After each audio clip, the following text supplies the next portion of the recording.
Leo katika video hii nataka nikupe maadui wakubwa watatu katika safari ya mafanikio. 3 enemies of success. Adui wa kwanza ni kukaa katika eneo ambalo umelizoea. Kukaa kwenye eneo ambalo umelizoea tunasema comfort zone. Kukaa kwenye eneo ambalo umelizoea bila kutaka kwenda nje ya box ni moja ya adui mkubwa sana wa mafanikio.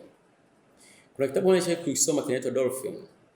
Yule Dolphin aliamua kutoka sehemu moja kwenda sehemu nyingine. Alikuwa anaishi kwenye sehemu fulani kadogo ka maji. Tunaviita stagnant water, ambao kwa lugha ya kijiografia tunaviita lagoon.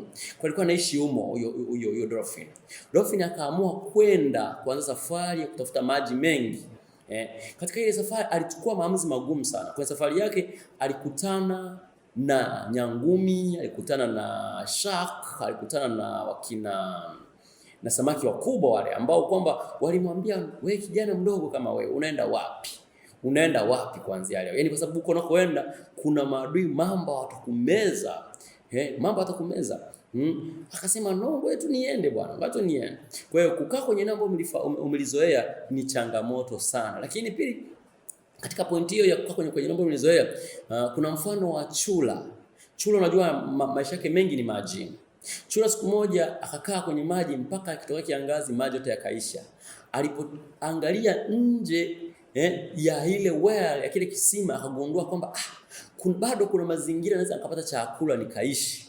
Akagundua kumbe kwenye sehemu ya maji tu sio tu ya kupata chakula na kuishi, bado kuna sehemu nyingine nje ya maji naweza kuishi. Kwa hiyo toka kwenye eneo ambalo umelizoea nenda eneo lingine pia. Pointi ya pili ambayo ni adui mkubwa wa mafanikio ni kukaa na vitu ambavyo havikusaidii.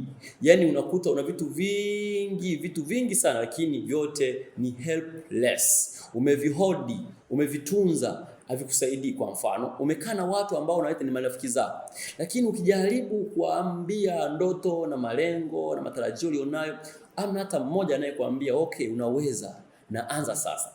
Nilikuwa namsikiliza mfanyabiashara mkubwa sana Jack Ma, Mchina huyo.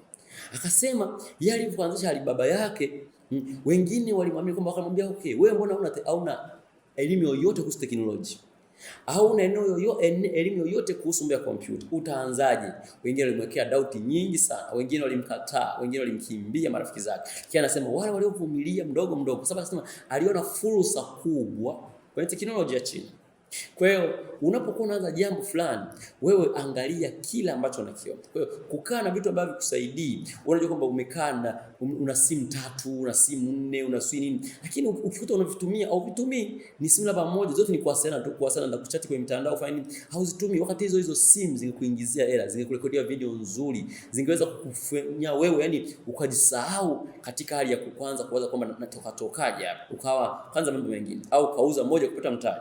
Umeona? Kwa hiyo unakaa vitu vingi ambavyo vinakuwa visekwe, na hii moja ya adui ambao anafanya watu wengi wasiweze kufanikiwa. Lakini adui mwingine wa tatu ni kukutana na maeneo yanayokupa ukinzani. Huyo ni adui wa tatu. Kukutana na eneo ambalo linakupa ukinzani. Maeneo hayo ni kama yapi?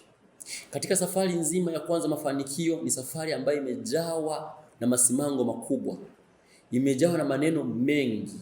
Utamshawishi mtu kwamba jamani, nimesha biashara hii, naomba uangalie, onja hivi na hivi. Atakasema mimi na wateja wangu wa siku zote siwezi kutumia hii biashara. Utasema sawa, utaenda kwa mtu mwingine. Kwa lazima uangalie kwamba je, hizo njia ambazo unapita na vikwazo unavyokutana, tunasema least resistance, vikwazo vile visikuatishe tamaa sana.